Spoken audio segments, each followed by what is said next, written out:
York. Today, we are talking about and discussing on a very pertinent topic, shifting gears from empowering women to educating men for change. In New York, for CSW 69, the soldiers of gender equality have gathered in huge numbers, say about 12,000 plus women and men are meeting and deliberating in this session.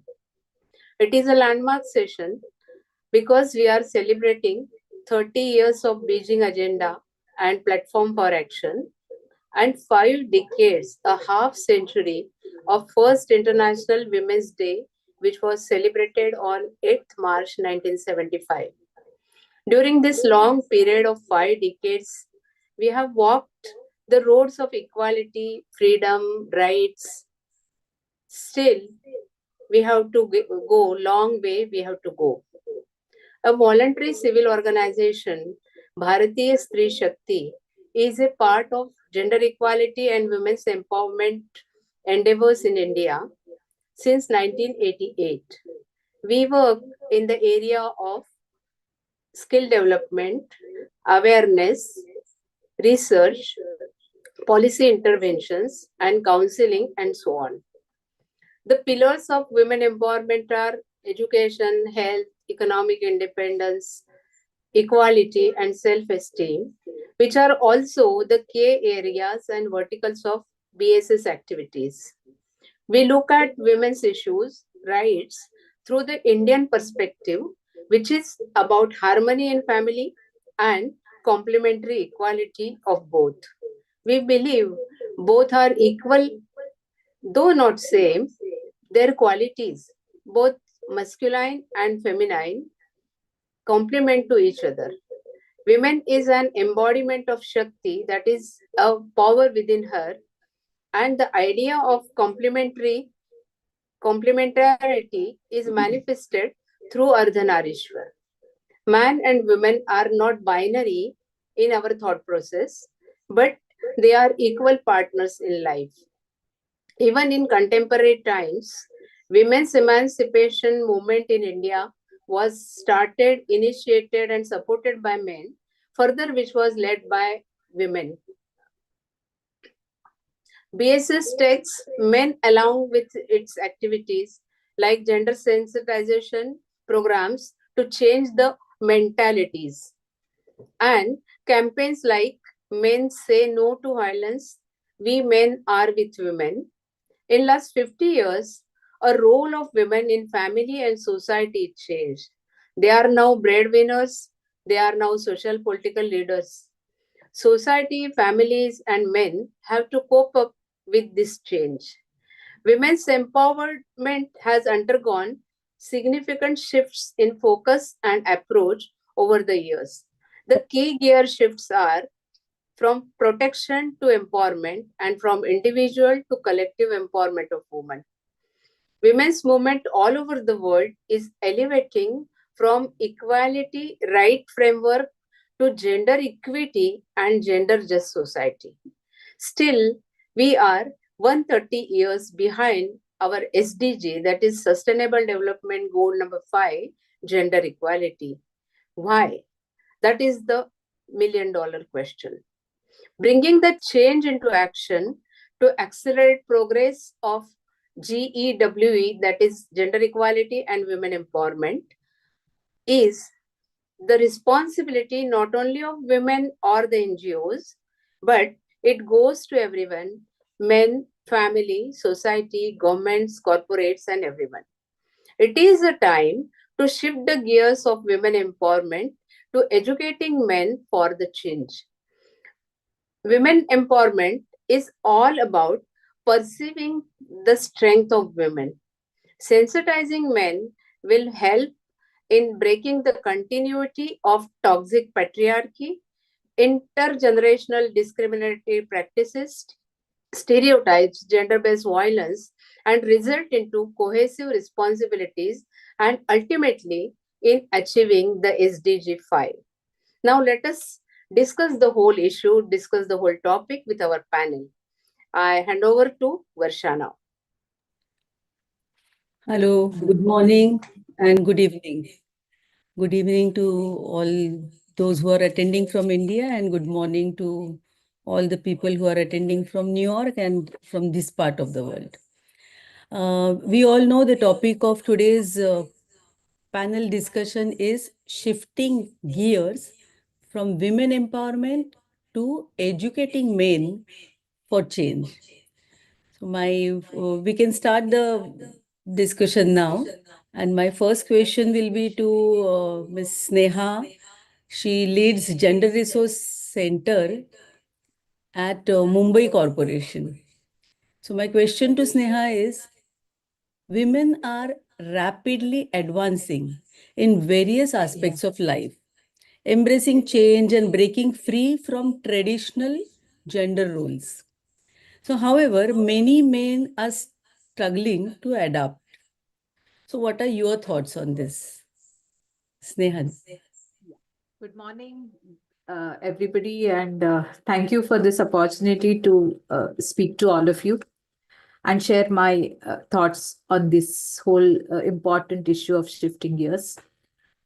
Well, my thoughts would be we have been doing a lot of work on this gender equity, gender equality, uh, empowerment for a considerable period of time.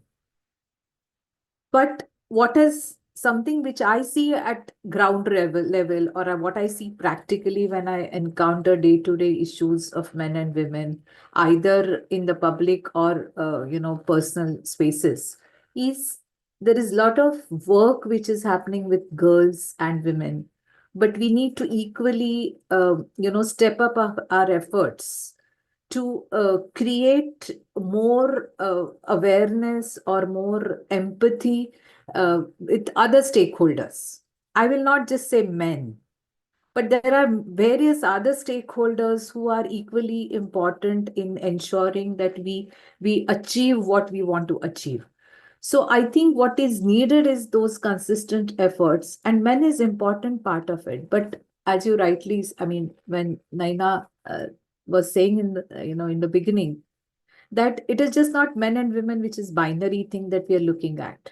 We are also looking at enabling environment for women to achieve their full potential, for which I think every stakeholder counts. So we need to do that, is what I feel, which is not happening at this point of time. Yeah. And do we think that men are still struggling to adapt? And Yeah, they are. They are yeah. because there are they see there is a change which is happening at one side, but the constant reinforcing of the stereotypes and biases which have been there for a period of time, there is a constant struggle, there is a constant dilemma that they are facing. What they need is they need support, they need role models, they need that kind of environment where they can conform with these new changing roles or gender roles that we are looking at, and feel comfortable about accepting them. At this point there is no comfort level that they have in accepting the change, because what they see is it is not a change at the larger level. It's only maybe at the sporadic places that you see these things happening, but at the same time a larger canvas doesn't show that kind of a change. So that dilemma continues, and the dilemma is whether I continue with the new thing or I go back to my reinforcing the old stereotypes. Yeah, that's true. I think, like you said, media plays a major role in all these things. So let us go to Mr. Ashay, who is advertising professional and content developer also. So my question, Ashay, to you is, what are the traditional societal expectations associated with masculinity? And in what ways does the media contribute to reinforcement and perpetuation of these norms and stereotypes? Ashay? Thank you so much for having me here. It's really wonderful to join all the audience across the globe. And so, To be honest, as a student of media studies and communication, we always believe that what strikes first to a human mind is what you see. So the stereotyping starts with visuals first, to be true, and hence the masculinity and associated norms with that starts with the visual appearance of a man. So often we say that in popular media, the man has to be a tall, dark, handsome, and all of that concepts that are there. They are essentially born out of the visual aspect of a human being, and then it gets extended towards rest of the aspects of masculinity and the norms associated with that, like the power. Because of the physical appearance comes the strength. Because of that strength, it gets extended towards power. And obviously, when someone has a power, or the if someone is in the position to yield that power, obviously the self-reliance, self-confidence is a major contributor to the person's personality. And very honestly, these are the very positive aspects of any human being, I would say. And most of the times, these masculinity norms, which are in line with our typical thought processes, they need to be looked at from the perspective that if someone does not fall in that typical framework that we have to think of, and that's where the challenge lies, that someone who is not physically strong will always face a challenge from society to some extent. Similarly, seeking help is also considered as something which is not a masculine norm. So, as I said, that self-reliance and self-confidence is the pivot point over there. And the media obviously plays a role without a second thought about that. But it's a really interesting exchange that usually happens between media and the society, that some of the stories that are around are told by media, and they are conveyed to larger audience through media channels. And that's how the ideas, which are essentially or initially they are limited to a smaller group, they reach out to a larger group through media. Now in that process, of course, it's always a gray area whether which idea should be propagated and which should not be, because that is at discretion of the media content creator and media people. But largely the ideas from smaller group go to larger group through media activities. And that's how the media plays the role in stereotyping as well as breaking the stereotypes. As in, if a particular aspect of masculinity is being conveyed as a something that is very masculine, the strength, if I have to say, then at the same time the media has a power to challenge that stereotype as well. That if you have someone who is not masculine, who is not strength, who does not have a physical strength, but still can be equally powerful. So that's how the media plays the role in the awareness and propagating ideas. That's really true. Like portraying like, stereotypical masculine roles, or like glorifying aggression and violence, or objectifying women. These are the typical things which are portrayed in media. Right. And that's very true. Dr. Janhavi. Yeah, it's a clash between masculine stereotypes and the present whatever we look at, and how the men are changing in between.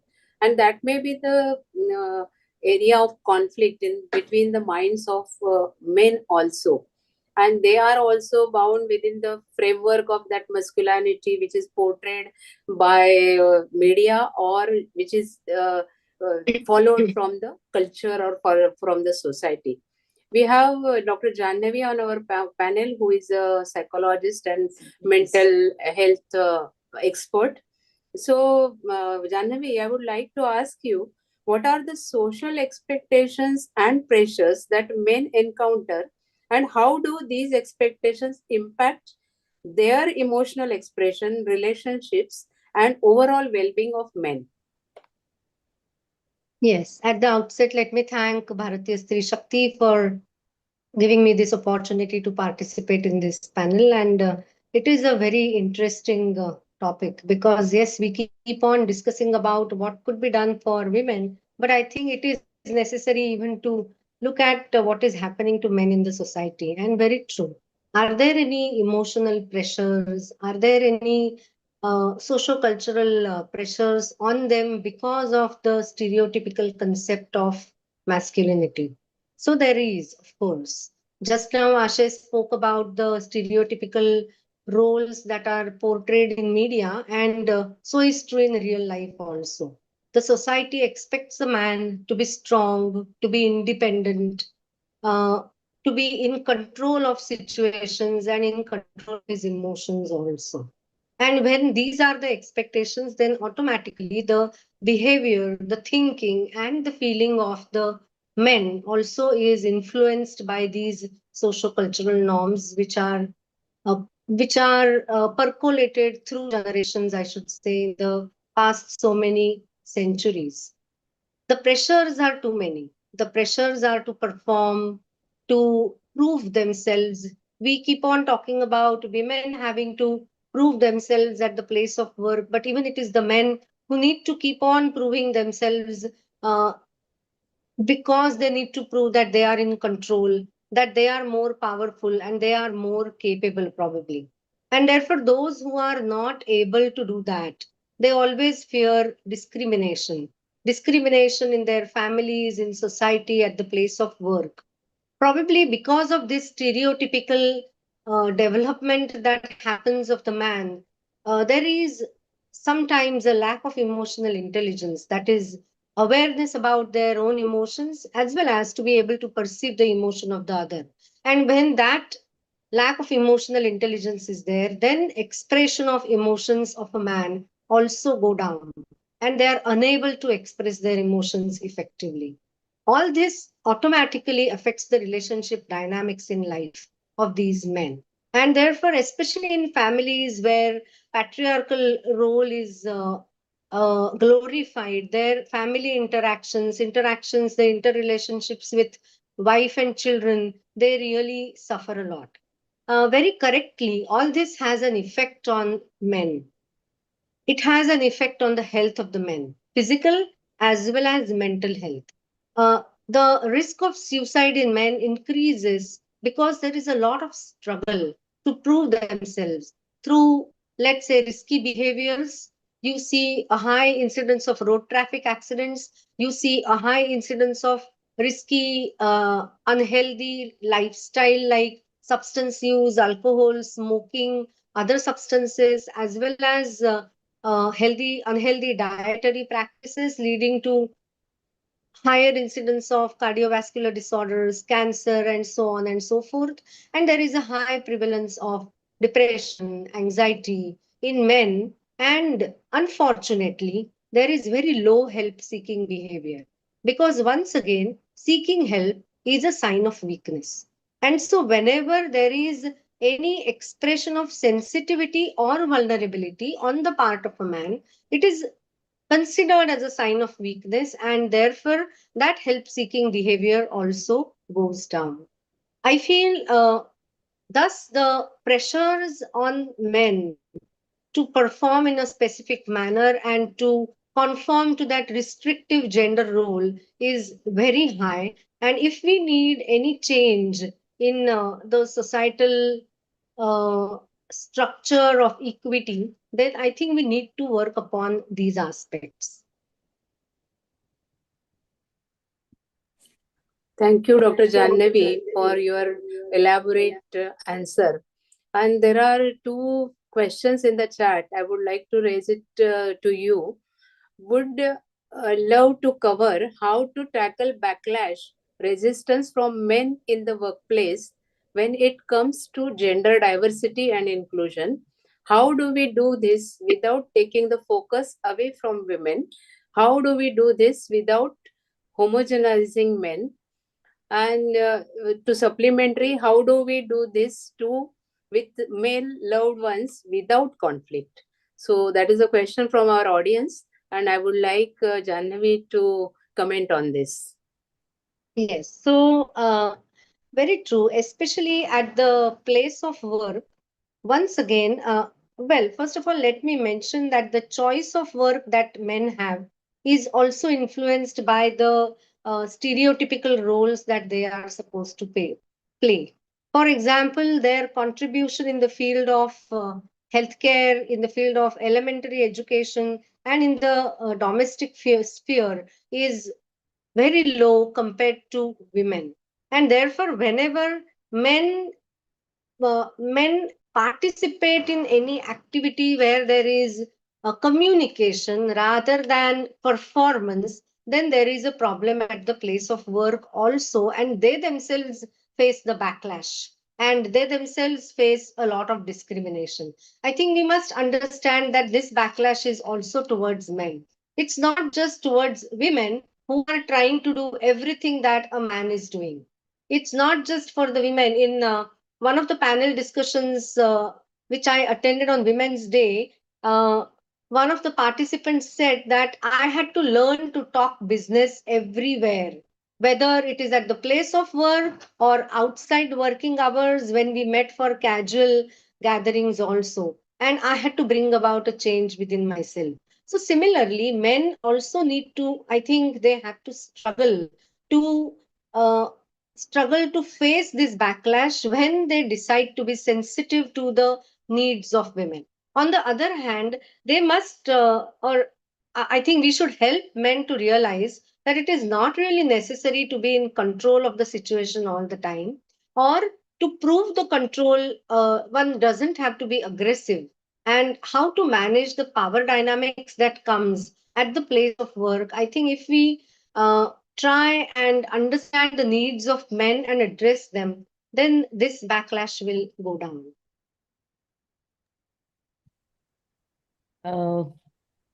Pratima, I want to ask you some question about regarding the youth and teenagers and this generation, because we still see that they get under the peer pressure a lot, and media and with popular culture they are still struggling with it.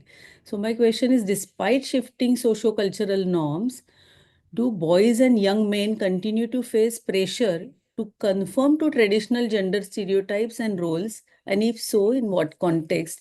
Advocate Pratima Lakra is practicing lawyer in High Court and Supreme Court. Pratima? Does anyone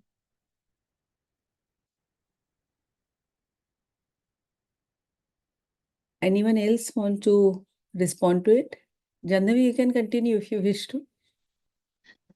Can you repeat the last part of your question? I think I got Despite distracted. shifting the socio-cultural norms, do boys and young men continue to face pressure to conform to traditional gender stereotypes? Oh yes, definitely. There is a lot of pressure on them to conform to the stereotypical gender roles. Means if a mother is giving household chores to a boy, then there may be some neighbors who would comment about it and would say, "How come you're telling this work to your son rather than your daughter?" Even on the road, when you see a girl, let's say, riding a motorbike and not a scooter, there are still people who turn towards her and say, "Oh, so she's so manly." So, to be manly is something that every boy or young man wants to prove to the world, and therefore, the physique, the aggression, indulging into various substances, the daring acts that they do to prove to their girlfriends. So, I think all these portray the kind of struggle they have to conform to the stereotypical behavior. I think that should answer your question, Varsha. Even choosing their career, while choosing their career also, they have to think twice. Like there would be so Definitely, as many I such. said, there are Mm. certain sections where they really don't prefer to go in high numbers.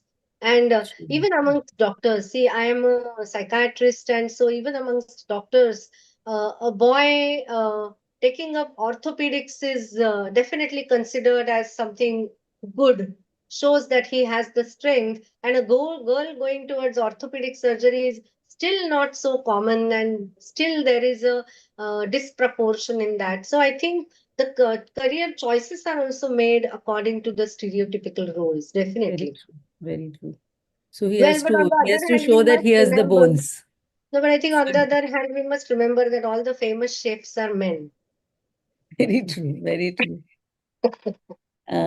My next question is for Mahesh Kamble. He is a faculty member in TISS and he is a general body member of MAVA, that is Men Against Violence and Abuse. So the question to Mahesh is, in what ways do traditional masculine norms and expectations potentially harm men's physical and mental well-being, relationships, and overall quality of life? Over to Mahesh. Yeah. Mahesh, you can Uh, give an elaborate response to this. Second, Yeah, yeah. in the other manner,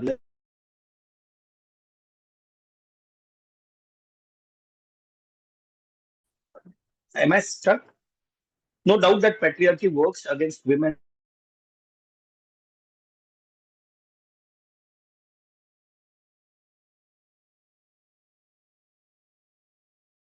I think he can switch off his video if he's. I think, yeah, I think it is getting disturbed. Let me change the. I think it should be all right.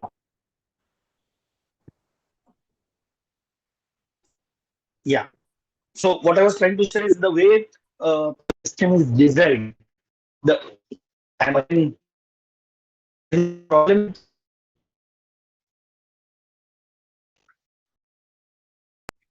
Mahesh, Is will there you a try problem to in switch? connection? I'm Yeah, I think so. You uh, can try to switch off the video. yes. Yeah. Yeah. Uh, yeah, I was trying to say that the previous speakers have spoke about the impact on men. Now men are affected because of patriarchy. There are pressures, emotional pressures, psychological pressures, stress, economic pressures, physical pressures because we are men and we are making ourselves part of a framework of a stereotype, which are part of the patriarchal society. But having said that, one also has to recognize that being part of the patriarchal society gives patriarchal dividend to men. They are not victims as much as women are victims of the patriarchal system. Uh, yes, being aggressive, being assertive, being non-emotional, being ruthless, being violent, being aggressive, showing masculinity everywhere, that is a pressure on us. But that all those pressures are for benefit of us. It is not the same as victimization of women. Domestic violence dehumanizes men. When men do domestic violence against the wives, it is dehumanizing men. It is pushing them away from being a good human being. But it is not the same as the woman faces domestic violence. So patriarchy gives benefits to men, though they are affected because of the patriarchal system. There are economic, financial, and psychological and emotional issues of patriarchy. The patriarchy is always in benefit of men. That one has to understand. It gives them a position of power. It bad for being a human being, for being a sensible human being. They may have to restrict their soft skills, soft corners, like we cannot be sensitive, we cannot be loving, we cannot be caring, but we have power in our hands. All said and done, one has to recognize that patriarchy gives that power, and dealing with that power becomes therefore challenging. So when we talk about empowering women, I always feel it is not women empowerment. Women are already empowered. You go to any rural area, you go to agricultural labor, women use so much physical strength they are working. You go to any corporate sector, you see excellent women manager running the corporate. So all strengths are already there. It is the society which is not allowing them to explore and use those skills and their power effectively. So the society is restricting power of the women, and the same society is also restricting the softness of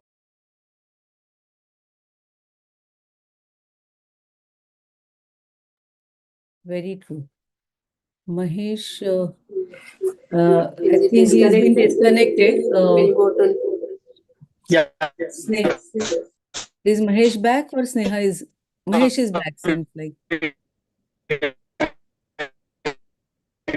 Mahesh, we can't hear you.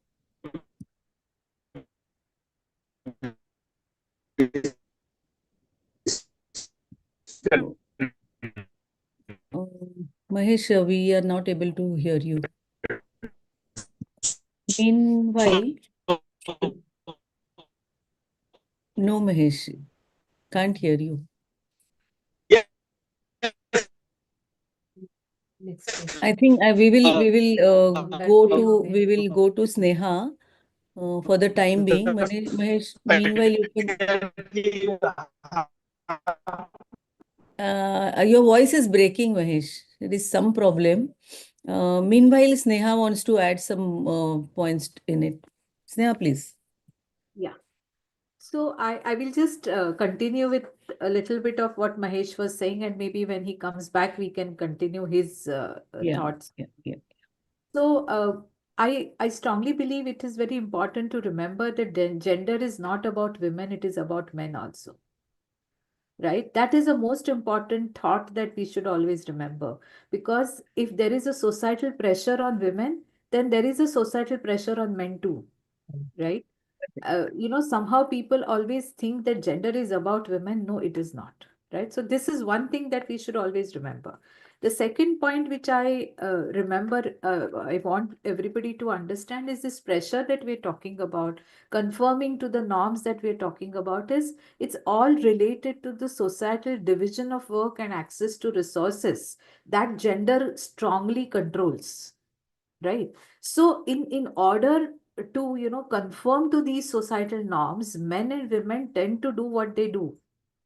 So unless we bring in that shift in terms of understanding how our gender roles need to be, or what is it that will give an equitable access to resources to men and women, and this equitable access to resources is it's just not about somebody getting an opportunity to study or educate or any other, or maybe opportunity in the workplace, whatever. It's about everything in their personal lives as well as in their professional lives. It's very important to keep this one more dimension to in our thought process when we're looking at how that shifting gears should happen.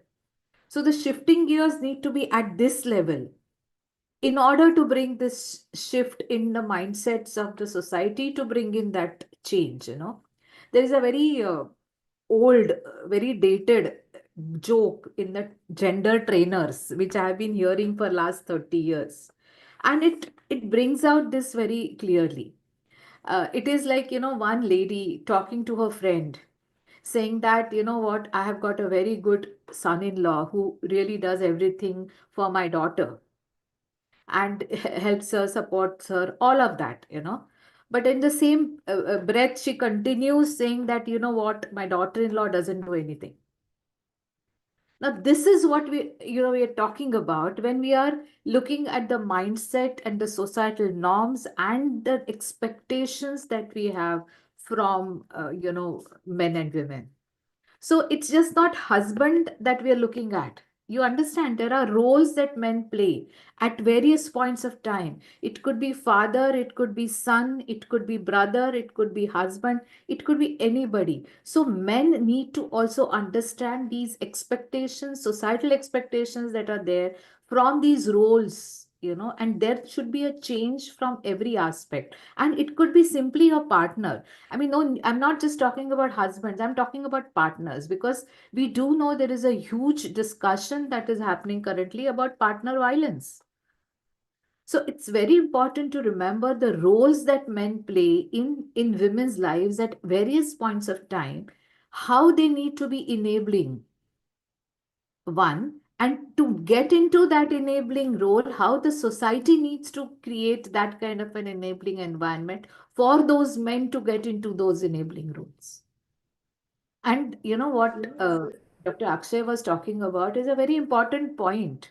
How media influences this. These are very micro level changes that we are looking at. At the same time, we are looking at the macro level.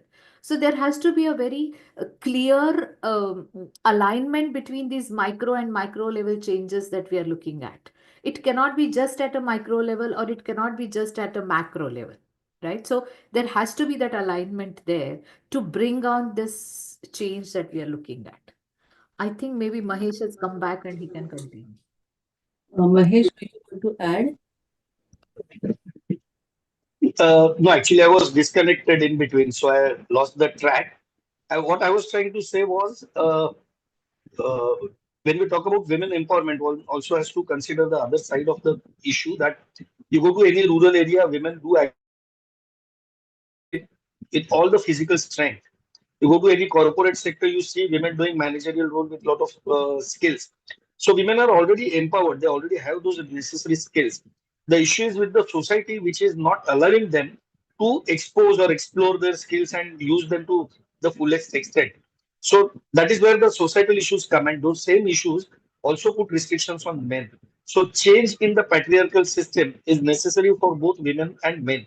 And I think one has to look at women empowerment in the women empowerment and sensitizing men are not two different things. They're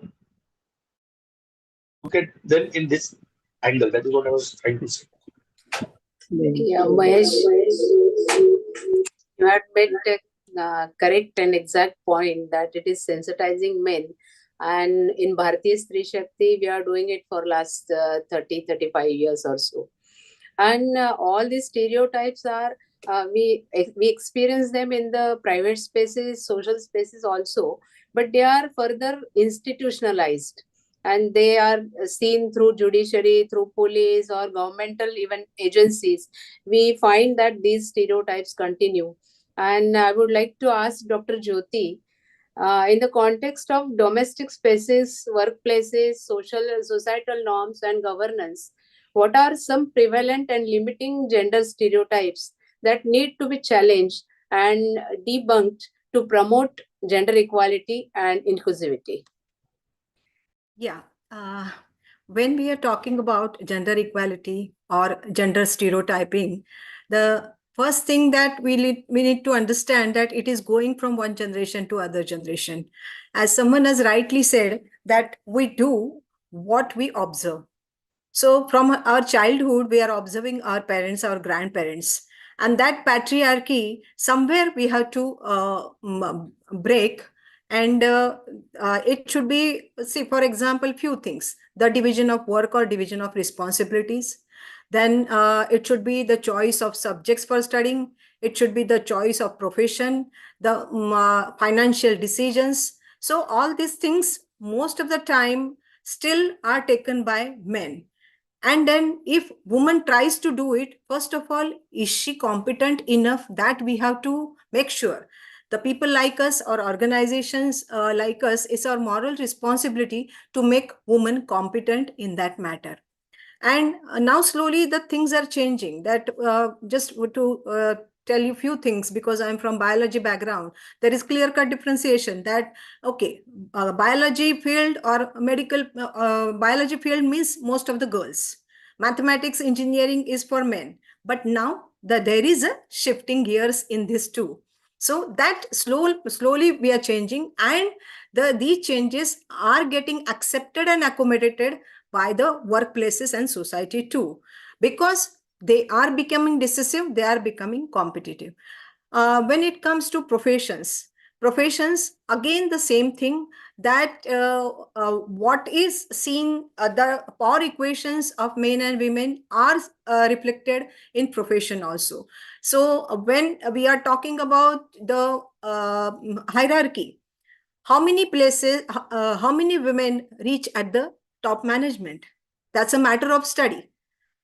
What are the causes for it? It could be having their family responsibility, caregiving responsibilities, or their maybe how they push themselves. I'm saying it positive sense, that how they are pushing themselves, how they are making themselves assertive.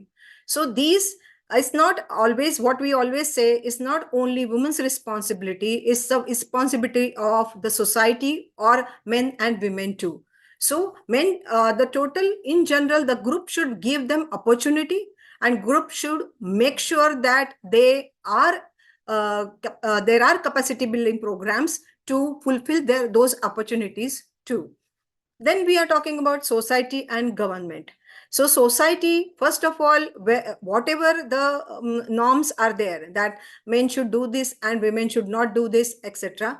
These are, why we are following right now is that what people will say, what society will say. So that also we have to, someone has to break that chain, that no, though I'm assertive and different, I think I'll make some change from my side. And when we are talking about governance, that also we have seen that if you see examples in India, that at local panchayat and local governments, the scenario is changing.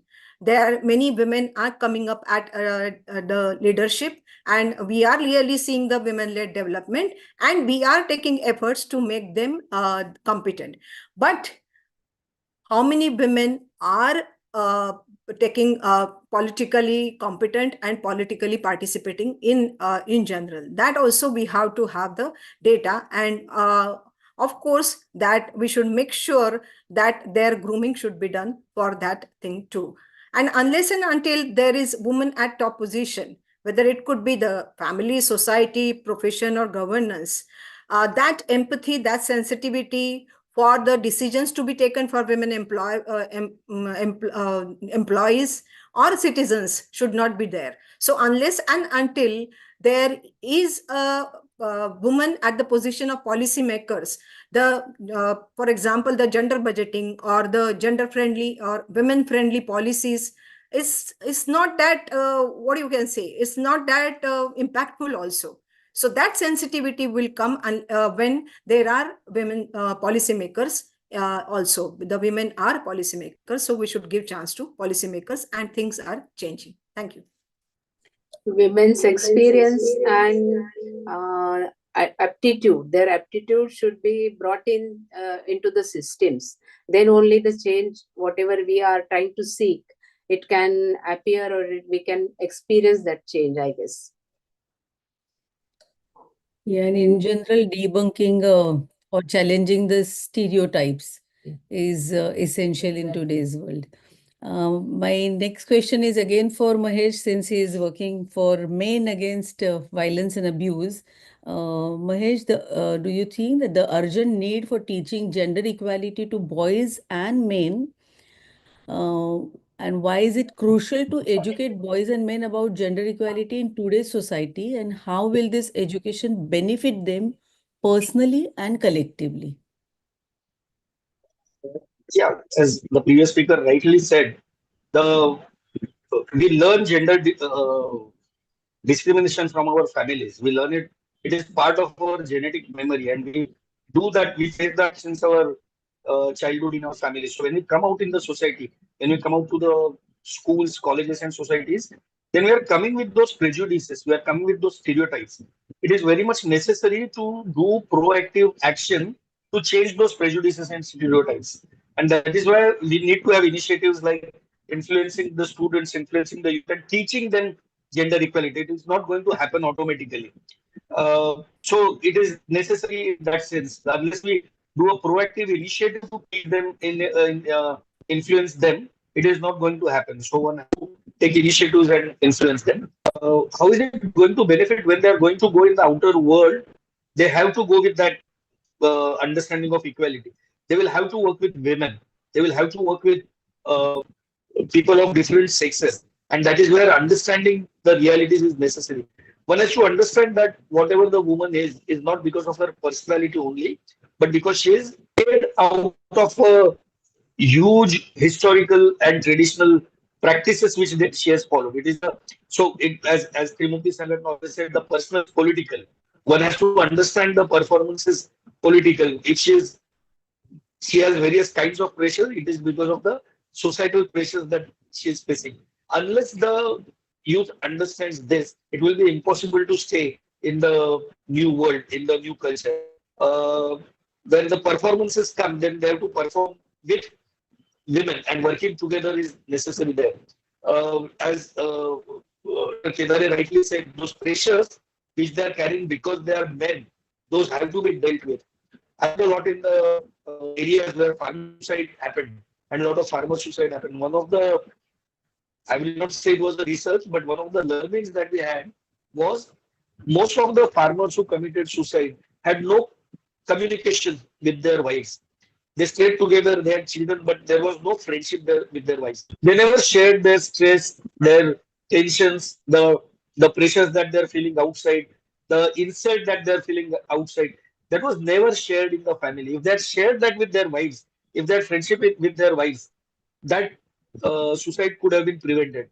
It happened, they could not share, not because of the individual issues, but because of the patriarchal system. The patriarchal system stops them from this kind of sharing. And now we cannot go ahead with this kind of attitude. That attitude has to be changed. And that is where educating youth, educating students in gender equality and gender sensitization becomes extremely important. And we have been doing that in various colleges and got excellent feedback from students and youth. They are all opening up their minds. So it's just that exposure was not there. But everybody understands the rationale behind it. Very true, very true. So slowly we are here in the process of redefining the masculinity also. So my next question is to Sneha. How can we redefine and reimagine traditional notions of masculinity to promote a more inclusive, empathetic, and equitable understanding of what it means to be a man? Yeah, it's a very it's very challenging even to answer that, because there are so many things. I think all the earlier speakers have at one point have stated what are the challenges that men are facing. I think the strategies should aim at looking at those challenges. So, first thing may be, redefining or realigning the roles, the roles that are given by the society to us. So, the whole caregiver's role, which is, basically what the women are supposed to do. So, I'm sure everybody has heard this so often about the productive and reproductive roles which are given to men and women by society. And I think it is time that we relook at these roles and try and have some kind of a shift there. And I think it should start from families. So the earlier you start this kind of an awareness, sensitization, empathy, education, it will make a whole lot of difference in the way we bring up our boys and girls. So that is the first strategy should be, to start realigning these roles at the family level. And I think family will play a very, very important role. And this should be a universal thing. It's not as if there are few families who are empowered and the rest of the families continue with that. Then once, I've heard this very often from the girls that, I come from a family which never believed in any discrimination. But when I went out after 12th standard or, for my graduation out, I realized the world outside is very different. And I cannot understand that what is happening there, or maybe the families that they are married into, all of that. So unless we try and bring in this macro level change which I spoke about earlier, then there will be lesser backlash, because I could understand that one of the question that we had from the audience was about backlash. So the backlash and reversing to, or reconfirming to the old the stereotypes will happen less. if we have this universal, macro level. So strategies should be there. So it has to be a consistent effort at all the levels. It can be at the family level. It can also be how we are educating our children, because that is what is going to impact their further professional lives, the kind of choices that they make about the professions that they choose.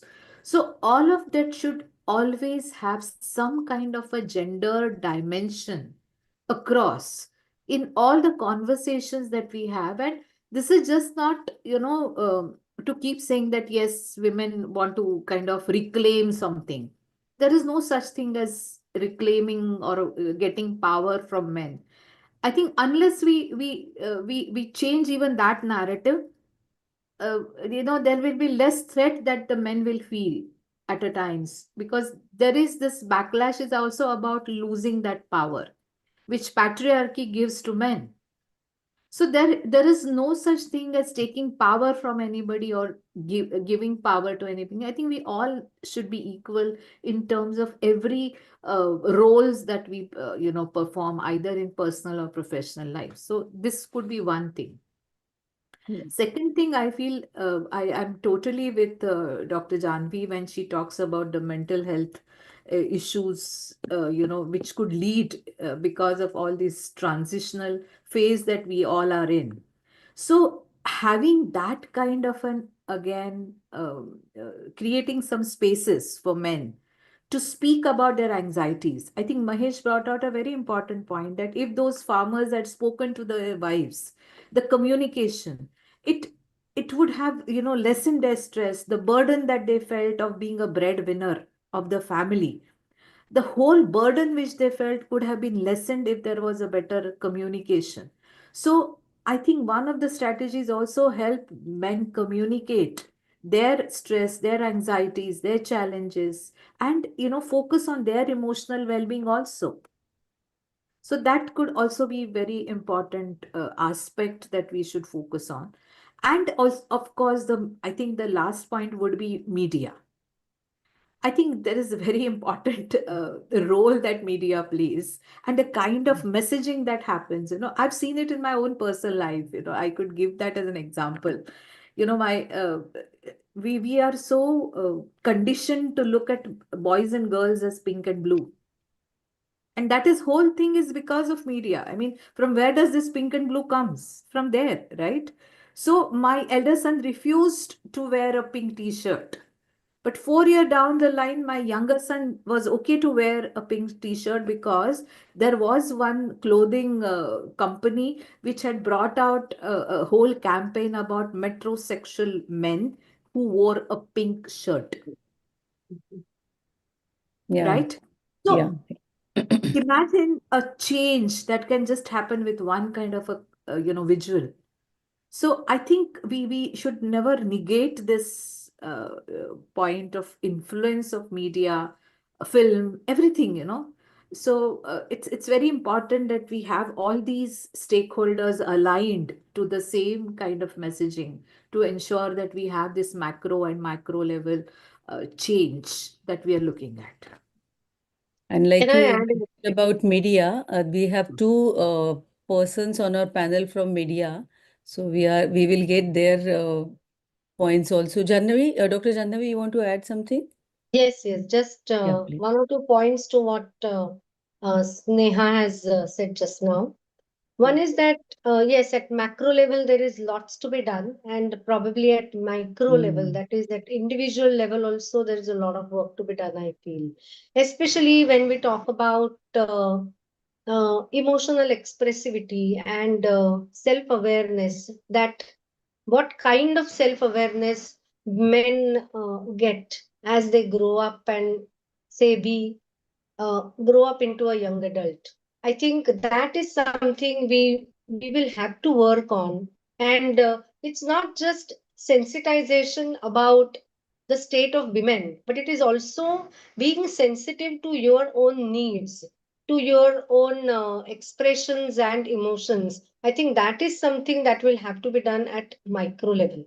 I also remember some studies that were done in universities where they worked on aggression in students, football players. And when they worked on aggression of football players, they realized that sexual offenses on the campus decreased. And so, this kind of intervention at macro level, we are talking about the role of family. I think the role of educational institutes is also very big, and that is something we need to look at. Thank you. Thank you, Dr. Janhavi. My next question is for Professor Aditi. She is a professor into social sciences. Aditi, I hope you're there. Like we all are saying that this patriarchy is universal, and all of us in the whole world are facing issues because of that. So my question to Aditi is, we are rethinking traditional masculinity. So empowering men to challenge and evolve. How can we encourage men to critically examine and challenge traditional masculine norms and instead redefine what it means to be a man in a way that promotes emotional expressions, vulnerability, and healthy relationships? Aditi, over to you. Uh, a very pranam to everybody who has joined from different parts of the world. And it's an absolute honor for me to be a part of this. Thank you so much, Varshaji, Nainaji, for making me part of this deliberations. And, it's a very important question because as a young urban centric woman and who have just started their married life also, and who are navigating this space in the public space, which is basically dominated by men, so it's our everyday dealing. Women have always been put into a compartment of being a caregiver. But now there's a transition from being a caregiver to being a breadwinner. And men are also seeing the transition. So now the time has also come that men also need to transition from being a breadwinner to a caregiver. Because they are just stuck with this idea that, I am the breadwinner, I am doing this, my role is just to provide for the family. But that role is being redefined. The role of a man is not just to provide the family with finances. The role of the man is to be there for spiritual wellness, for mental well-being, for keeping the family together. And it is definitely very difficult for men, because all these decades we have empowered women. We have empowered women to take care of our life. We have empowered women to control our agencies about making decision making roles and everything. But have we ever empowered men to be a part of this decision making role? No, we haven't. And men still feel left out. They feel socially isolated. They feel isolated within a marriage. They feel isolated within a family setup, because they somehow feel that this empowerment is questioning their traditional idea of masculinity. The dichotomy of the understanding of this word of masculine and femininity, we need to redefine these terms also. Being feminine, apart from the physical aspects of the biological aspect, it also means being more empathetic. It also means being more caring. It also means being more giving. And men also should acquire these traits.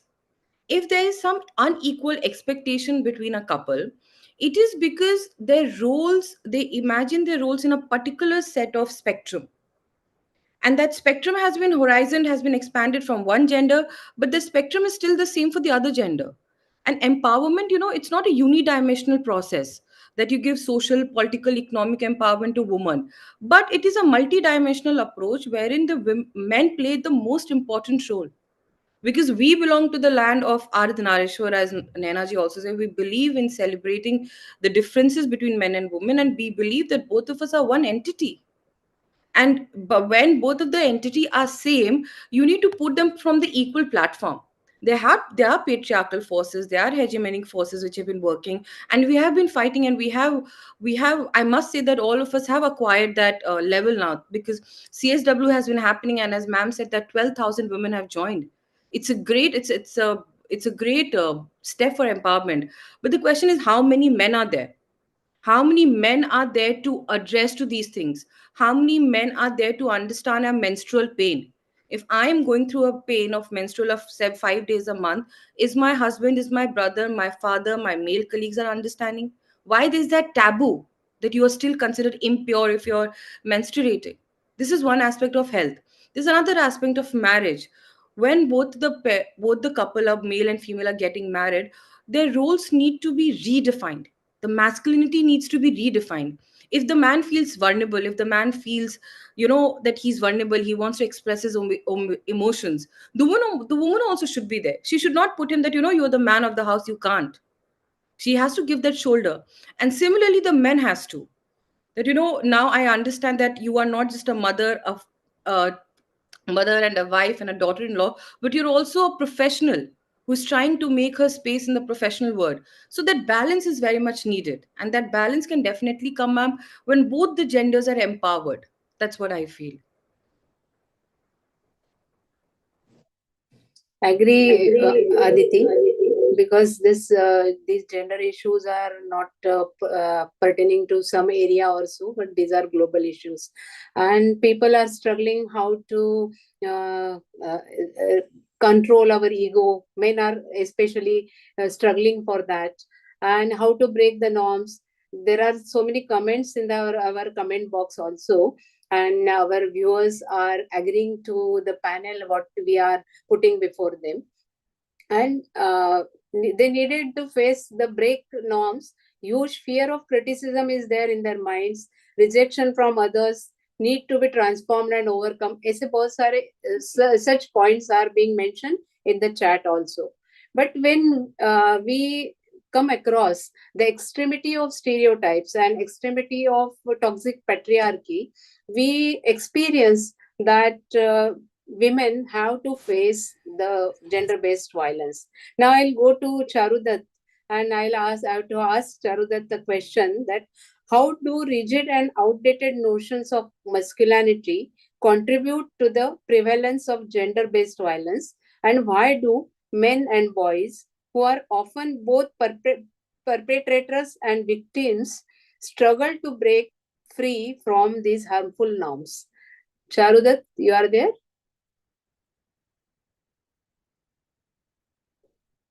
Charudat Acharya, you are there. Hello. This one.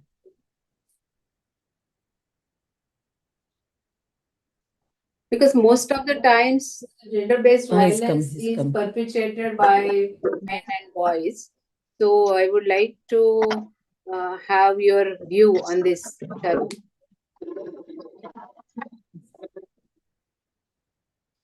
I think he's trying to connect but facing some issues. Yeah. Does anyone want to take it? Or we can go, we can come back here again. We can just wait for 10 seconds and then. Yeah, go he's ahead. there. Yeah. I can't see. Charu, please unmute yourself.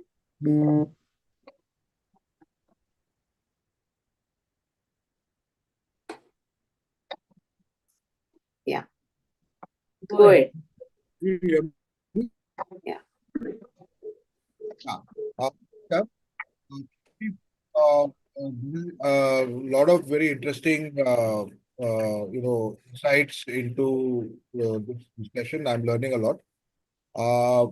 I would like to add over here that when we talk about in what way, certain definitions of masculinity is contributing to not only just dominance, to a kind of breakdown in the male-female, the relationship between men and women, is that besides the physical aspect, see, physical violence obviously is there, and but I feel that if we want to somewhere down the line understand that the rudiments, as one of the learned speakers had pointed out, is it comes to the entity of the family. It is learned behavior, in my understanding. And somewhere down the line, if we are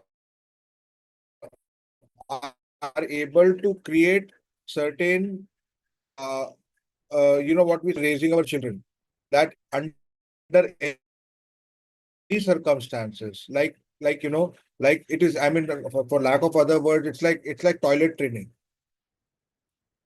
It is like understanding that you don't do certain things. You just don't do them. So at that level, right from a very small child, like sometimes, like if you're being physically violent, being verbally abusive, when boys are doing that to girls, and then sometimes if the girl supposing hits a boy, then there's this whole justification that she has hit me, so I will hit her back. But that kind of, if we can tactfully, and it is not about being patronizing or not telling the boys that, you are stronger and superior, but it is about that there is the real understanding of masculinity comes to a boy, male child at that level, that it is your responsibility. It is not a privilege. It is not your, that to create a safe space and to engage, to argue, to fight for what you think is right or wrong without crossing these boundaries. And unfortunately, many times in the process of parenting and in the process of being busy and a lot of other things, these boundaries get blurred.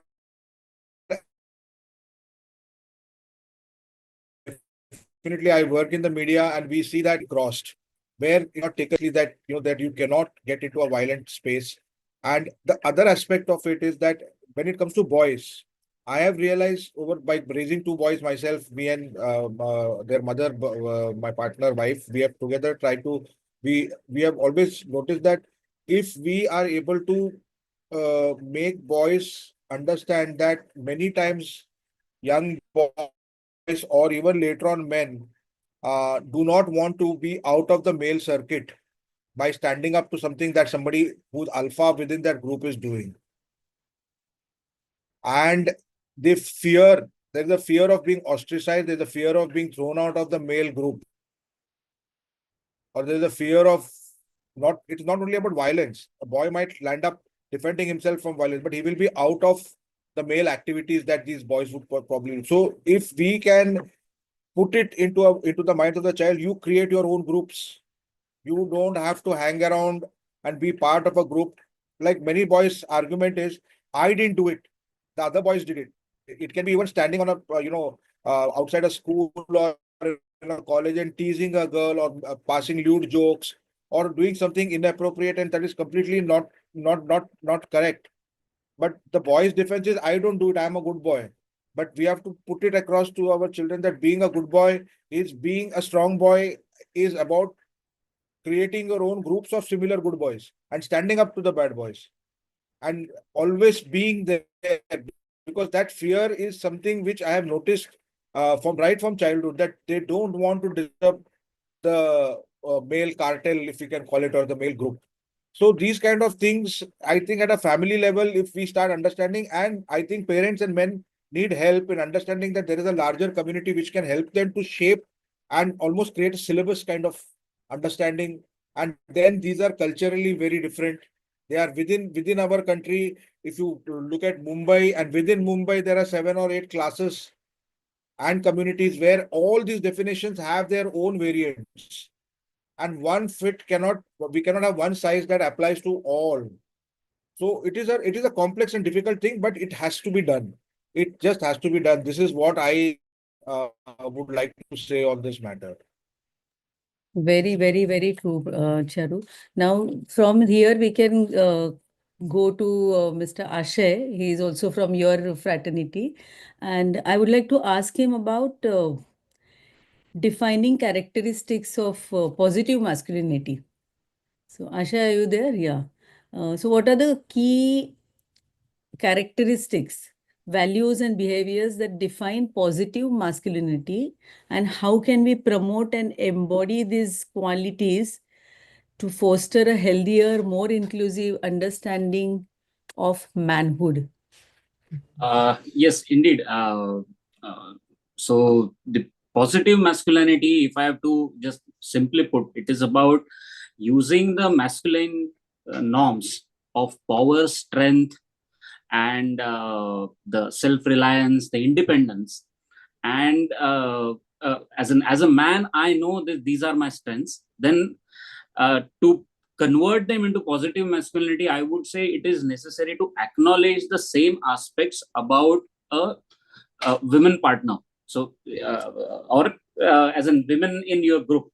So these aspects need to be acknowledged about the opposite gender. That is the basic definition I would think of as a positive masculinity, if I have to say. But if I have to look at it from the media perspective, then I would say media plays a role. I would say mass media, largely the cinema, which has been, we recently talked about that how media influences the choices, the viewpoints and everything.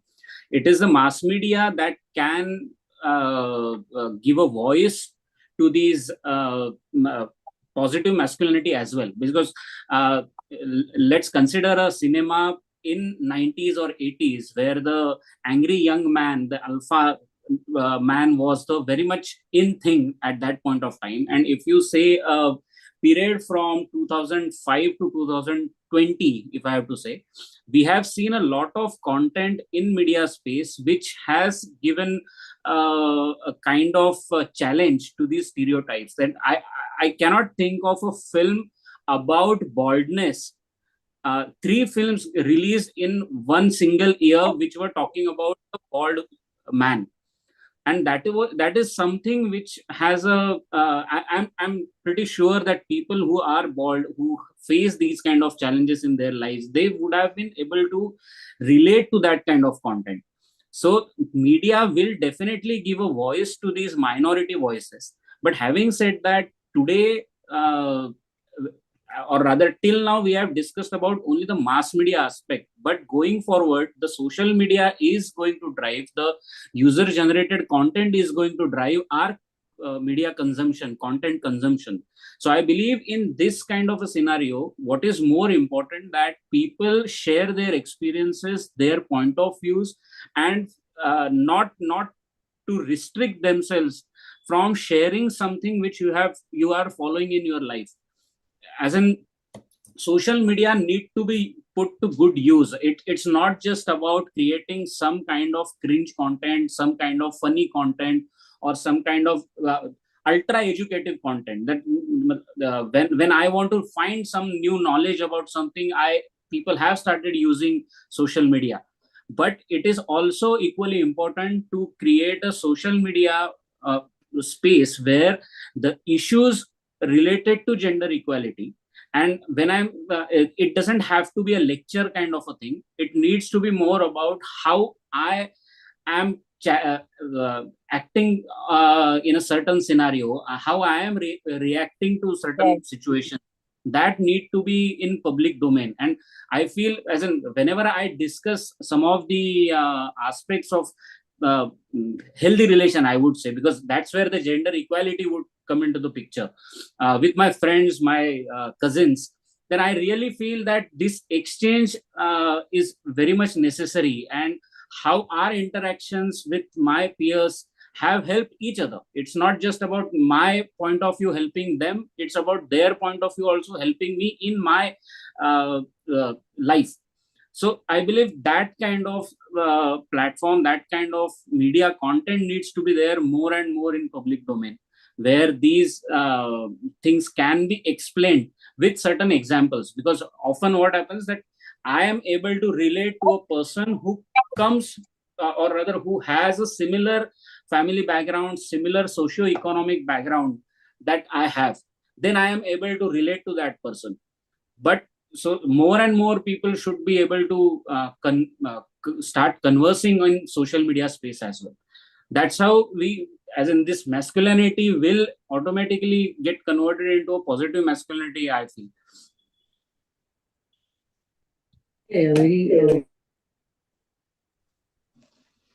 Yeah, I agree with the idea of positive masculinity.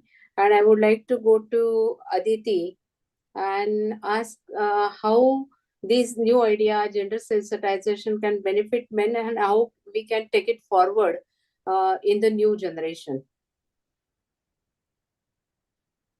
Aditi? Ma'am, the network was a little slow. Can you please repeat the question? I lost it. Yeah. Ma'am, you're mute. Ma'am, you're mute. Naina, you need to unmute yourself. Naina, please unmute yourself. Hello, I should ma'am. repeat. Yes, yes, ma'am, you were muted. Yeah, yeah. Why is it essential to educate men about gender equality and the idea of positive masculinity? And how can this education help them become informed allies in promoting a more just and equitable society? Absolutely, ma'am. I think all the discussion that we've been doing from last 1.5 hours approximately is about that, gender equality is about empowering both the genders. It is just not relegated to the idea of woman empowerment or girl empowerment. It extends to the idea of men empowerment. And that can only happen if we start at a very early age. I'll give you recently from past 2 months, I've been doing a research sort of a thing where I'm talking to working women and I'm just trying to grasp their life. So it's a very small, I won't take more than 2 minutes. So I took a sample size of around 80 women who all are working in Delhi, and it's a very urban centric approach, I must say. And they all wake up by 6:30. They all open the door. They all go to the kitchen. There's a help, there's a maid because she's financially very empowered. She takes vegetable out of the fridge. She goes and tells the maid that you need to make this.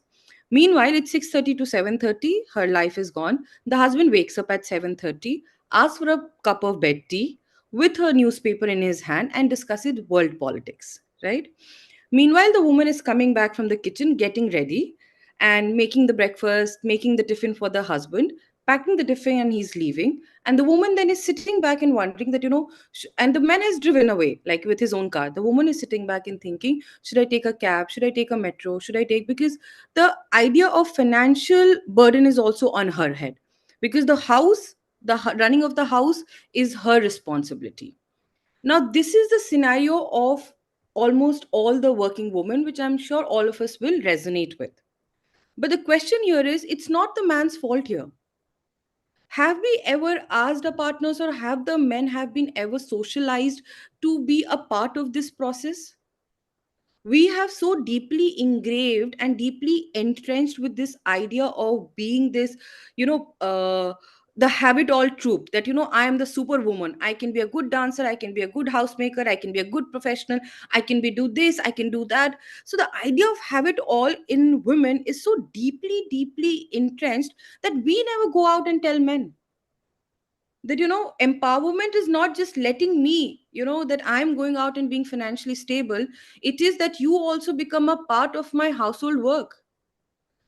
Generally people would say, you take a call, the women of the family take a call. That is also that you're shifting that decision making role on the woman's head. That should not be, the woman doesn't want that, that decision making role should be totally solely my responsibility. It should be the men's responsibility also. But have we gone and spoken to them that, this is a decision about the house, that we need to do this, and both of us, they sit together and they discuss. These are the scenarios that all the working women that I've spoken to are suffering from. And then because of this, there is rising differences between men and women, because women feel overwhelmed they feel overwhelmed and overburdened all the time, because we are not preparing men to deal with empowered women. An empowered man can deal with empowered woman. An empowered woman can deal with an empowered man. So it's both ways. Exactly. Totally, Yeah. totally agree with you. Aditi, should we go to next question? We would like you to be here, huh? But Oh, sure. Sure. we want you to be here. This question, since Advocate Pratima couldn't join earlier, now this next question is to Advocate Pratima. What are the underlying reasons why men often fail to take an active role in promoting gender sensitization? This is a very risky question, I must say, but first I would like to congratulate the panel for this wonderful session, and it is a very relevant session. as far as their disinclination or disinterest in promoting gender sensitization, I see the answer which the previous speaker has given an example. First thing, that there is a lack of awareness. I think they are not aware about this gender biasness or gender inequality in the society. They are not much sensitive about the issue. Second thing is, I think there is social conditioning. Whatever I have seen, that there is social conditioning that talking about women issues, it's women's domain only. So they feel that this is not their domain. Women will work for themselves. Third reason, I feel that there is a fear of backlash also, because if somebody tries for this issue, then they feel fear from their peers that they will be criticized for taking up this issue. And I feel just because there is a limited representation also from their side, because we have seen that gender sensitization is always taken by the women section or a group of women. So they feel somewhat left from this subject. So I think these are the issues which are behind this disinterest or limited representation on their part on taking on this issue.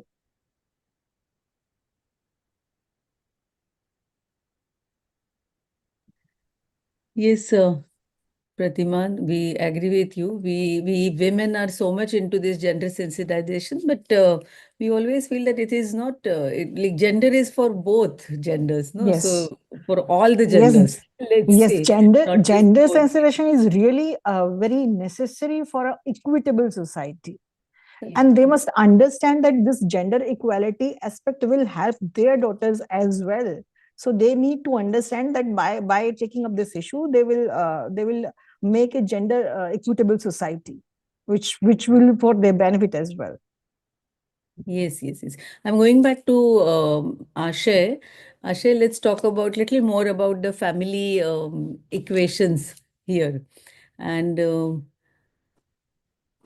what extent does gender equality contribute to fostering a harmonious family environment? And what specific ways can promoting gender equality within families lead to improved well-being and stronger marital relationships? So I think the first and foremost important point is that of communication.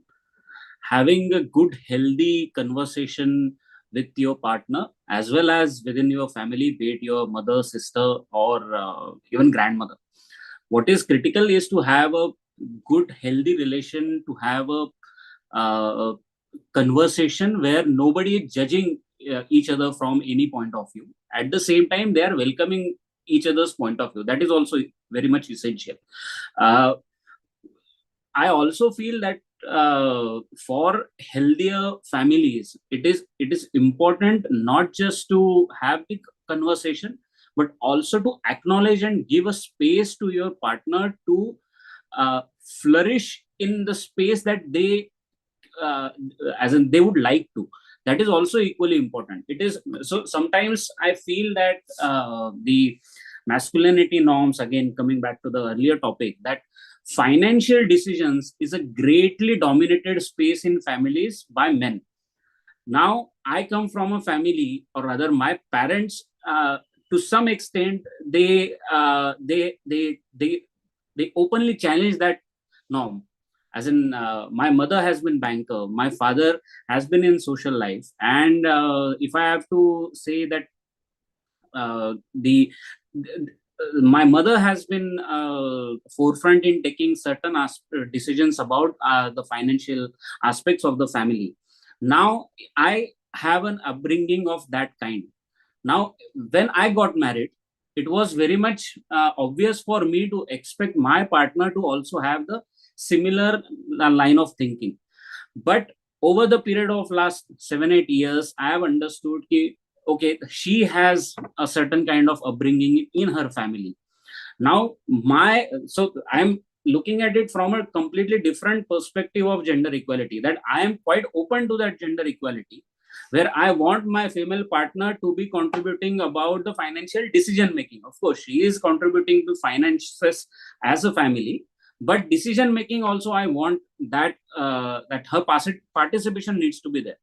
But again, I would like to bring another point that आपकी प्रकृति क्या होती है, that is also essential, very much important, that I have a prakriti without being a commerce student to think about finances beyond normal aspects. Now, it is also important that my partner, if she is not comfortable with that aspect, then I need to acknowledge that even though I have a upbringing where I am looking at it, that financial decision making needs to be equal, but I need to give her the space that, okay, it's okay. Now, for me as a man, I need to be open about the fact that I need to take that responsibility now and move ahead. So it is equally important that when we are open to these gender equality ideas, but there are certain spaces where you need to be considering about the what your partner is open and comfortable with. And that's how I feel that ultimately foundation of a good healthy relation and good healthy family is that giving each other spaces and not enforcing your partner to something which they don't like, at the same time not forcing yourself and your ideas upon them. So that's very important aspect. I feel that gender equality needs to be looked into. Also, another point I would like to add, that why female partner is necessary is also to allow men to be vulnerable in certain spaces. As in, when I am vulnerable to a certain situation, a woman who is a caregiver will be able to understand my vulnerability more than maybe my male friends or male peers. And that's how, as in, I see an advantage of having a female partner in life, where I am able to open my vulnerabilities. I am able to share my fears with her, and where she is able to understand them better than anyone else. It's not just, as in, I feel it largely comes because of the gender, and because women are as genetically we believe that they have an inclination towards more care, if I have to say. Then yes, I feel comfortable to be in that space where I have someone in my family, someone as close as my partner, where I can share these vulnerabilities. And that's how I feel the family well-being can be maintained, where you have a partner where your vulnerabilities can be exposed to, and still they are not judging you. That is also an important aspect today, because of the too much of individuality and too much of independence. We, to some extent, people have started losing the sense of dependency, and I feel that dependency is equally important. And once you start enjoying that dependency, then I feel that the families will be able to thrive more, as in the partners needs to feel that. Yeah, and for that, I think you have to come above your male egos and all those. Indeed. Yeah, true. Yeah, and we should not look at dependency as a negative factor. But Yeah. interdependence is an important and key aspect of marital harmony, I guess. And what points Asha has made, I would like to carry forward to them. There is some question in the chat box also. Okay, someone can define gender equality in simple language or simple sentence. I would like to mention that gender equality is not copying men or copying women, not comparing man and women, but it is just complementing each other, and that is gender equality, I guess. And accepting the personality of the partner or the person who is in your surrounding, and giving space and giving value to the opinion, to the personality of the person, is the definition of gender equality, in my opinion. But when this understanding is missing, and we run counseling centers in Bharatiya Stree Shakti. And at that time, or whenever we work on the POSH Act, Prevention of Sexual Harassment Act, which is implemented in India, and what are the experiences there we get?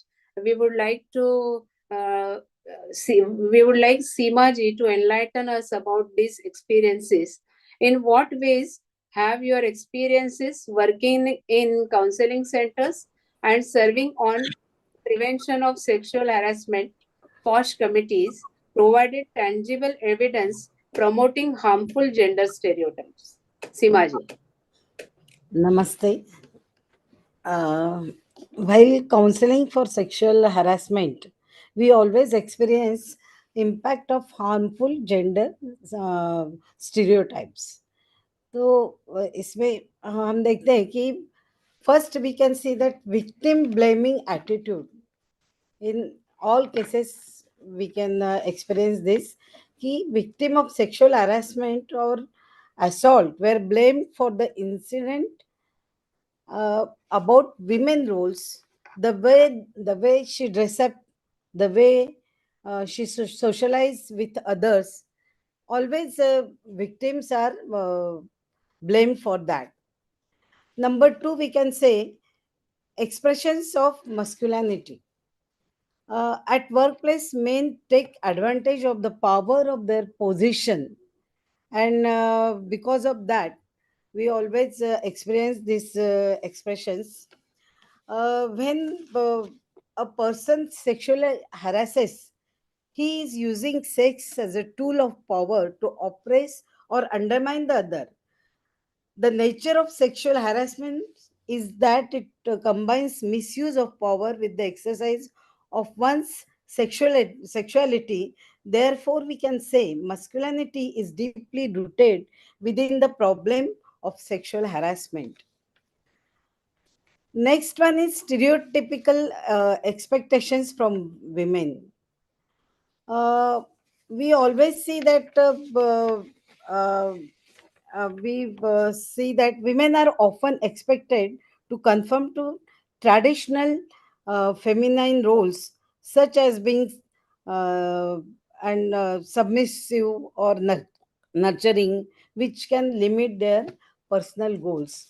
तो ये जो सब बातें हैं जब sexual harassment के cases में we always experience it कि stereotyping is always there, and in every cases we can see it and we can experience it. If a woman socializing with men, then they are considered that as if they are available. I can share one case with you that if a colleague, if she is going to the party with her colleague, and she is coming late in night, always it is taken for granted that she is available. One case is there that the boss and his colleague where they are coming after the party, and he tries to misbehave with her. She said no to him, so he said, why are you showing that you are Sati Savitri? You are drinking, you are going late to your home. So it is obvious we can have fun. So this is main, यानी हम जो बोलते हैं कि सोच जो होती है, उस सोच की वजह से सेक्सुअल हरासमेंट के जो केसेस आते हैं उसमें ये देखा जाता है कि ऑलवेज महिलाओं का जो ये है उस पर यानी उनका रहन सहन या उनका सोशलाइजिंग, इस पर उनको ऑब्जेक्टिफाई किया जाता है या उनको जज किया जाता है. तो ये इस सब बातें सेक्सुअल हरासमेंट के केसेस में देखी जाती है. Hindi. I'm Okay, sorry, yeah. I'm not. No problem. No problem. Yeah. I can't speak in the English So, so fluently. If you can ask me. I think we can, since we have a little shortage of time also, we can go to the next question. Yeah. Now the next question is for Aditi. Aditi, since you had mentioned earlier about the family sharing and caring. So the question is again for you, it's said that equal work sharing and equal caring and equal participation and equal status in the family will reduce the burden of both husband and wife and will help in harmonious relationships. Can you just elaborate, add your points on it? Yeah, absolutely, ma'am. Thank you so much. And I think Dr. Saraswati sir has actually pointed out the things that I wanted to say to just to further elucidate on that. You know, he spoke about communication, which is absolutely one of the important factor. But if there's no equality, there's an expectation mismatch. And most of the divorces or separation which are happening these days is because there is we always hear this term compatibility issue. Now, compatibility issue, if we tone down, if we just come, it is expectation mismatch of the role that one partner was expected to do. Now, if both the partners haven't discussed the role, that what are we doing? Both of us are breadwinners, both of us are getting some financial stability. What other things are we offering each other? Because as I said, women are becoming more vocal and vocal about their rights, their duties. But now the thing is, the men also should become more vocal about and taking about their duties also. They have that, it is about their rights, that I'm a married man, I am a man, I am this. But it also that what as a man you're expected to do. And for that we need to deconstruct this whole idea of that toxic masculinity man. Because if a man is going with that mindset and coming in a relationship, then there's no sharing of responsibilities. There's only superimposition of the idea that one partner is imposing his ideas, his expectation of what a wife or mother should be on his partner. And when this imposition of roles and expectations are happening, both the partners don't feel comfortable. They don't feel. And even as ma'am said that, gendered idea, gender is a very sociological term. Gender is about how one person, one individual has been socialized to fit into this world. And when we're talking about this equality, we need to deconstruct the idea of gendered roles. If we are not deconstructing that idea of gendered roles, the separation will happen, because there's definitely a lot of mismatch when it comes to everyday practice of how we are deconstructing this role of gendered idea. We may give long lectures, we may have a lot of discussions, but it also boils down that what are men doing it? How are we telling the men? How clearly men are giving? And especially one fact very important, that how men also feel more comfortable in discussing their vulnerabilities. That, I feel insecure about certain things, I feel this way. Because again, even the woman need not just impose her ideas of that, you are the man. It is both of them have to come together and discuss that both their insecurities, both their expectations, and their vulnerabilities. That's how a couple can flourish.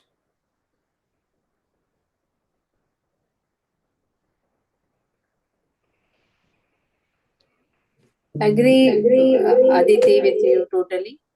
And now really we are coming to the end of the session, and few questions I have to take. I will go to Prachi. Prachi, you are here, I guess. Can involving men in household chores and caregiving responsibilities provide a sustainable and empowering solution to reduce reliance on commercial caregiving services? And what benefits can this shift bring to families and society as a whole?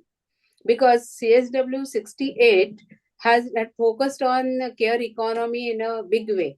So that is pertinent to discuss on the topic also. While fulfilling the household chores, we should be able to take services also. But should it shift to the totally commercialized and totally outsourced type of services or not? Prachi, are you there? Yes. Go ahead, Namaskar. Thank you. Definitely, we have to involve men in household chores and caregiving responsibilities. Basically, commercial caregiving services is a big industry. And we do not wish to reduce this industry because it is a part of our society. It is a need of our time. It is also needed because of their professional skills. But definitely, if men shoulder responsibility of these household chores and caregiving, it will reduce the load of women folk, and we can hire the minimum of professional services, and the men will share.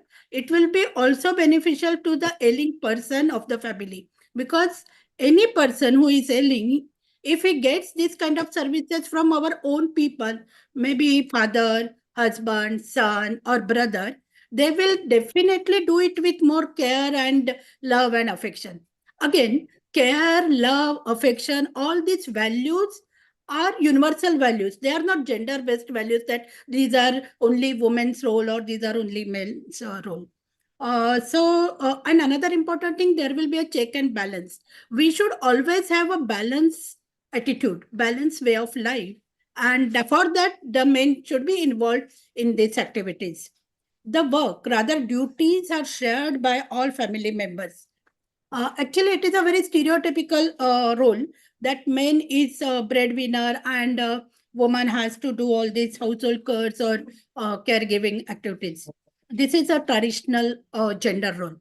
We all are strive for change in mindset, because if the mindset is changed, the role will definitely be changed, and we play equitable responsibilities and all. Ultimately, it is beneficial to family and society.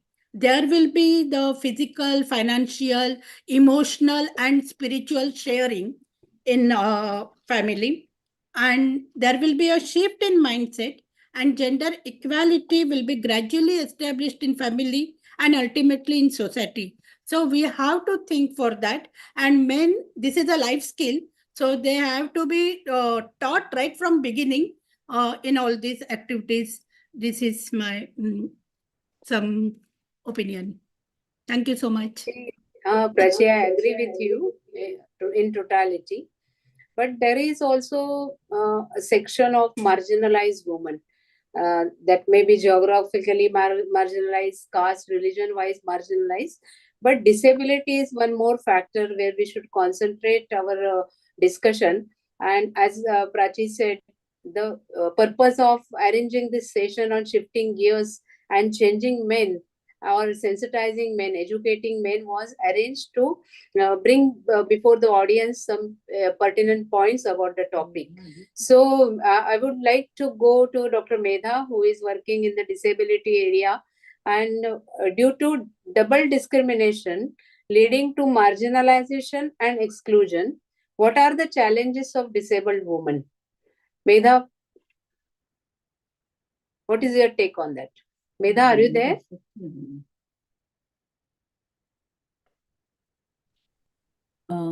If she is not able to join the conversation, maybe we can ask this to Dr. Janhavi.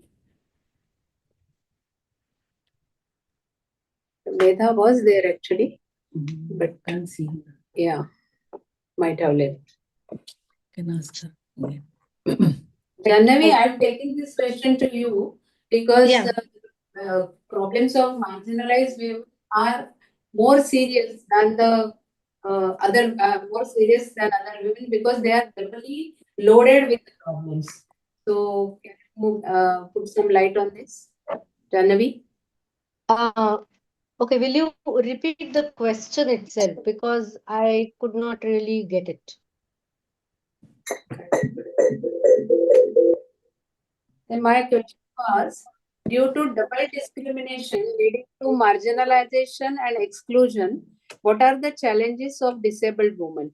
Or some other panelists also can Okay, so we are not share their talking, view I mean, in we are talking about educating couple men. of sentences. Can I take it? Yes. Yeah. Yeah, okay. So we are talking about women with various disabilities, and because of that, their needs are tremendous. There is no doubt about it. Just now, Prachi spoke about the role of men in caregiving, and I think we need to extend it even to this because these are the women who would need a lot of caregiving. And once again, role of a man in providing caregiving to these women, we cannot really undermine. And sensitization towards their needs will definitely help. I think certain issues that we need to keep into mind are abuse of these disabled women and violence against these disabled women. And therefore, these are two important aspects which we will have to look at when we educate men. I think if anybody else wants to add anything, feel free to do so. Thank you. Yeah, I can add one more point here, with respect to vulnerabilities women face because of this additional, dimension of a disability or other, it may be caste, class, religion, it could be various other factors which equally are, discriminating further the women and marginalize them, making them more vulnerable. There is also a lot of stereotypes and biases which get attached to these women further than just being women. So that if there is a woman who is maybe physically challenged, she has to face further, kind of a discrimination in her personal lives and also in her professional lives. The probability of facing violence, and it's just not your partner, but when we look at the holistic definition of domestic violence on women, then these women are definitely vulnerable to face this domestic violence from other stakeholders within the family also. So I think it's very important to sensitize men, as I was telling earlier, their roles as brothers, as fathers, as in various roles that men are, in even and of course friends also, because when it comes to workplace and situations like that, men being allies in those situations make a whole lot of difference to these women in raising their voices further.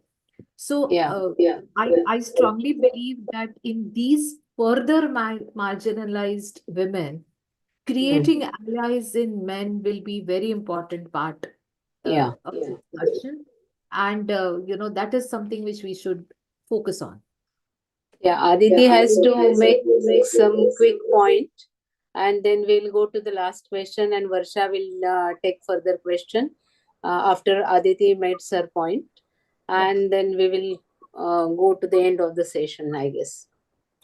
Just one quick point, ma'am, that whenever we study feminist scholarship, we always feel that when we're talking about marginalized women, marginalization in any sort of race, ethnicity, caste, class, or disability, it is going to weaken the feminist scholarship. But and that is why it took decades, more majorly after 1980s, that we started talking about this nuanced understanding of woman, because a woman is a very complex and representation of lot of identities. So that intersectional identity which we are talking about is a very welcome move that all of us are talking and deliberating it upon, because it has often and always been ignored. And these women who come from these different sort of marginalized or people, women from the periphery, have very different set of problems. How do they deal with society? So that's what I just wanted to make this point. Very, very agree. Agree with you. I think Dr. Medha wants to join. Can we unmute her? She's facing some issue. There is a message in the chat box. We can wait for 10 seconds and then go ahead. And then my last question will be for Mahesh. Is it happening, Dr. Medha? Or should we go to the last question? Nenaji? She's trying. Manju is trying. Technical team is trying to unmute her. Yeah. So as you heard, technical team of BSS is trying to unmute her. We don't want to suppress any anybody's voices. Let's just keep fingers crossed for few more seconds. Since she is working in the field of disabilities, we wanted her to speak about it. Yeah, and all perspectives should be brought to the table and to the discussions. And really, I'm happy that our panelists have brought pertinent, typical.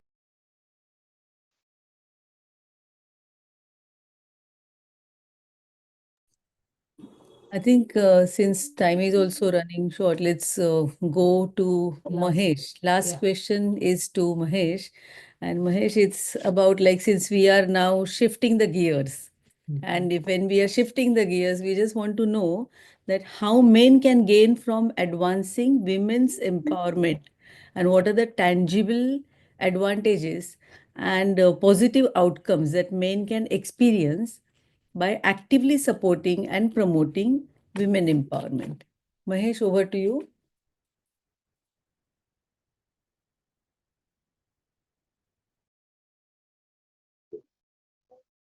I think we become better human beings. We become better human beings. We become better fathers, better caregivers. We raise better new generation. I think these are all benefits of becoming a more sensible. We cannot take hear. sensitive decisions. We take more sensitive decisions. I think there are hundreds of benefits of being a sensitive human being. I always give an example that when you are standing on a slippery ground, you have to hold on to the position. But if you are standing on a plain ground, you don't have to hold on position. You can relax. Doing away with patriarchy gives us that fair ground where everybody is free to take decision and we don't have to hold on to the position. So we also become better, much more relaxed and better human beings. I think that itself is a big benefit of overcoming patriarchy. I would like to invite Ashay Charudat also to add some more points in it. Actually, we could not hear what Maheshji spoke just now. So you can speak from your mind. Charudat wants to say something. I mean, anyone can add. Yeah. So the question, I think it is clear to you when we are talking about, yes, Charu. Hello, am I audible now, Naina? I also feel that Yes, when we are talking maybe about shifting, Charu, just 2 minutes. Let's wait for 2 minutes. I think that I feel that Charu, can you hear me? uh, Can you hear me? Just let's take a pause for yes, 2 yes. minutes since this is the last question. We want this question to be taken and to be answered by you, Mahesh, Ashay, all of you. But we'll just give few seconds to Medha ji since she has joined. Medha ji, we have already covered many Yeah, aspects. okay. Yes. I was But if on. you want to, yeah, please Yeah, add I if you was on. I add will any just new take your point. 2 minutes and thank you for giving me opportunity for this. Disability is another issue which has to be addressed separately. But as you have taken it into gender discrimination or steering wheels, or we can say shifting gears, so that is very important. One is that boys are concerned as breadwinners, so they are the resources which are there are invested on the boys. What are the money or food or anything, and they are not given to the girl child. This is the first thing which I have experienced. Secondly, there are two different types of disabilities which I have came across: natural disability and artificial disability. Natural disability, okay, they have to come across, but when the accidental or terrorism attacks disability is there, it is much more difficult to deal with. And for that purpose they have to deal with two different things. One is that they have to cope up with the disability and get it fit for the general society, and secondly get resources for livelihood. The rehabilitation is a major point. So five examples I was supposed to tell. One is Roshan Sheikh. She was accidental disability, was lost her two legs and refused admission in MBBS and MD. judicial intervention was done, and then now she is MD and motivational speaker. Similar is the Monica More, everybody knows about her. Natural disability, or that is autism is a major issue, though law tells that they should be admitted in the schools are not allowing.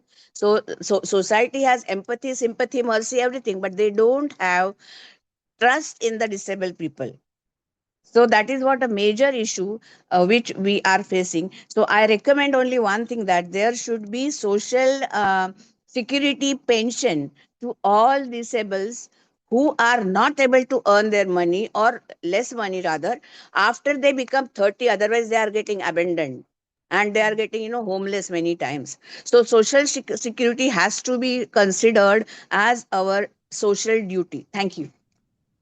Thank you, Medaji. We are now coming to the last point.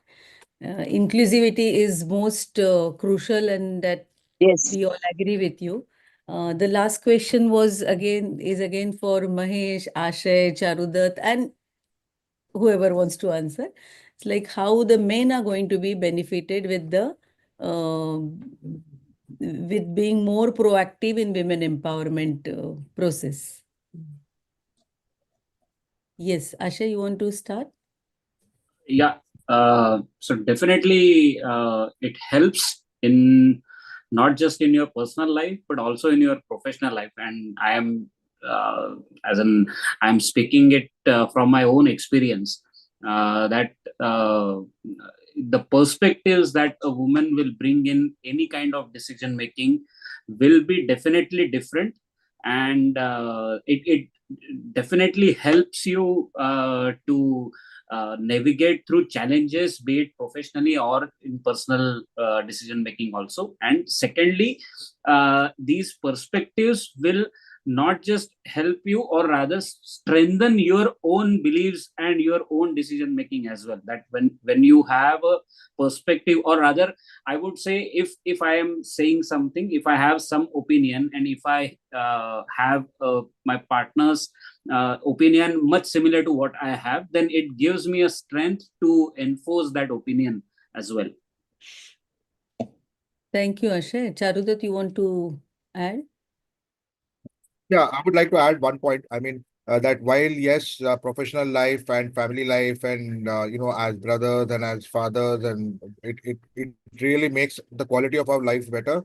I feel that gender sensitization and proactively being part of an ecosystem, emerging ecosystem, or a support group, or whatever we want to call it, will also help young men and men generally to have better romantic and intimate relationships with their partners. It's a very important area of our lives. And when you have better communication, friendship, openness, and speak to each other freely and express yourself, it can really it can really fulfill a area of life which completely ignored and suppressed, and which shows up in different ways in people's lives in a not so good manner. So definitely in intimate relationships, romantic relationships, and finding prospective balanced partners for each other, I think it will go a long way in that sphere of life as well. Is anyone, thank you, Charu. Is anyone interested in giving a closing remark? Just one liner. I think we have just come to the end of the session, and I'm very thankful to all the panelists and all the members, all the participants who are listening to this session. Yeah, Charu? Any point left, Charu? So I guess the SDG 5 by 2030, though it is difficult, we all will move in that direction and try our best to achieve gender equality. It may not be possible to achieve in 5 years, we will try our best to achieve the goal. And thank you everyone, and all the best to everyone. Thank you. Thank Thank you. you. Thank you very much. Thank you all. Thank you very much. Thank you. Good night. Thank you. Thank you very much. Everyone. Thank you very much.